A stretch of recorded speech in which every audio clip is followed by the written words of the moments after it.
Gidagsang sa daghang Davaoenyo ug mga turista ang selebrasyon sa ika-39 Kadayawan Festival sa Davao City nga gilang King of Festivals.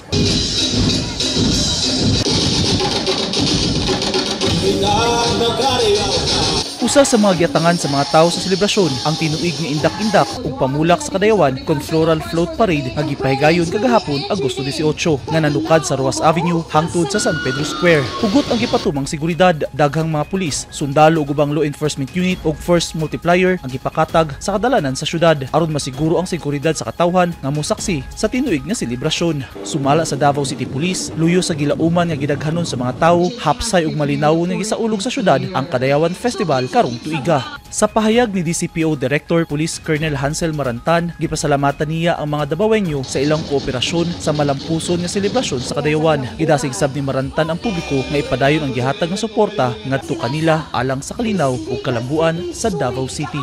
Eugene Hinutan, Newsline Philippines. Stay safe.